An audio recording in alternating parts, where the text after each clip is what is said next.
Capítulo 16.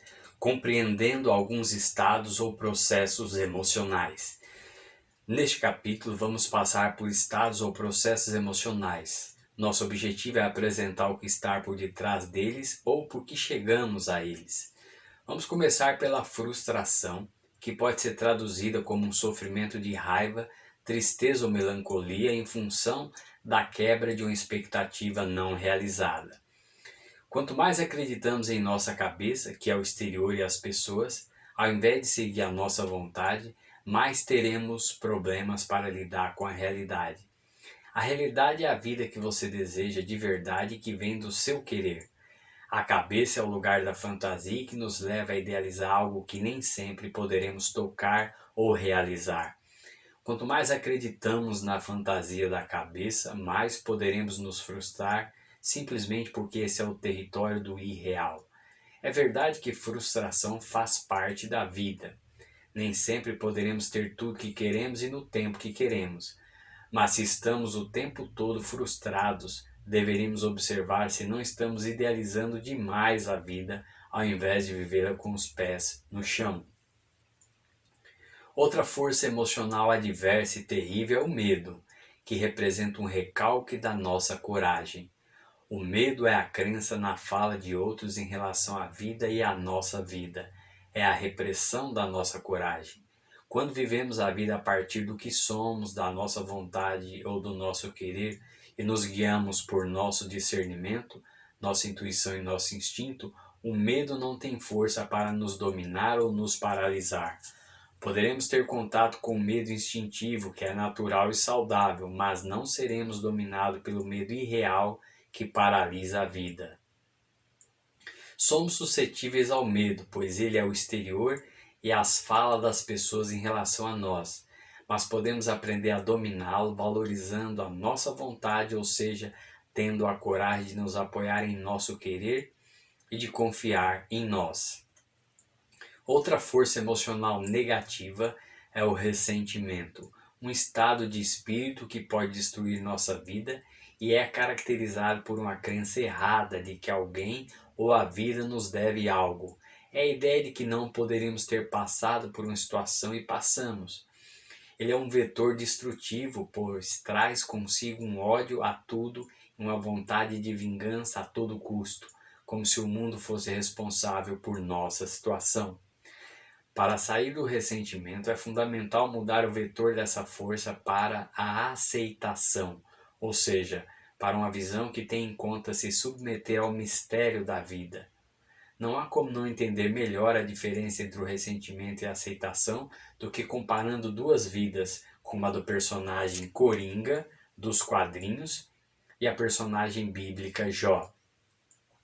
O primeiro passa por problemas e situações difíceis, assim como o segundo. Só que o primeiro acha que por isso tem o direito de fazer o mal aos outros. E quantas pessoas passaram por situações iguais ou piores a dele, mas continuam firmes no caráter, sem fazer o mal ao próximo, como é o exemplo bíblico de Jó? Ele representa todos os que passaram por situações terríveis na vida, mas não blasfemaram contra Deus. Continuam firmes sem praticar o mal ao semelhante. O ressentimento destrói a pessoa e tudo ao seu redor, e ele só pode ser curado com o domínio da arrogância e da vaidade. Para ele sair, precisa entrar na vida da pessoa o senso de aceitação do mistério da vida. É o que vai trazer a paz à pessoa e possibilitar a reconstrução da sua vida. Outro problema muito comum para a vida de muitos é a hiperatividade, que é a dificuldade de parar, de se desligar dos pensamentos e da desinquietação. Muitos afirmam que superaram isso aplicando-se no esporte. Outros contam que encontraram uma ocupação que se beneficia desse estado emocional. Meu ponto é que se isso é um problema para você, precisa entender definitivamente que deve se focar cada vez mais na sua vontade ou querer e de desinteressar-se por aquilo que a cabeça manda fazer. Precisa deixar de ser uma máquina de fazer para ser você com sua vontade, fazendo as coisas impulsionado apenas por seu querer. O problema das manias é outra dificuldade emocional que aflige muitas pessoas. Quem sofre com isso possui a doença da obediência, de ser bonzinho e de gostar de ser dominado pelos outros, para transmitir a imagem de pessoa legal, inofensiva e certinha. Manias só se curam quando você puxa dentro de si o rebelde, que é você do seu jeito, sem querer agradar e sem querer ser o bacana para todo mundo. O desânimo é outro estado de espírito de desconforto. Desânimo é, na tradução da palavra, falta de alma ou falta de você mesmo aí dentro. Se não há uma explicação fisiológica para o desânimo, como por exemplo anemia, alta na taxa de glicose ou crise de alergia ou qualquer problema físico e de saúde, precisa ter claro que está se desgastando com a vida que não quer, se abandonando e gastando força de maneira errada. Você precisa se reconectar consigo e recuperar o prazer de viver a vida a partir da sua vontade. O sentimento de rejeição é outro problema que aflige muitas pessoas. A única forma de inibir a sensação de rejeição é desenvolvendo um querer extraordinário por nós, ou seja, uma enorme aprovação de nós para conosco. Feito isso, poderemos bloquear a maldade da ideia de rejeição que rondar a nossa cabeça.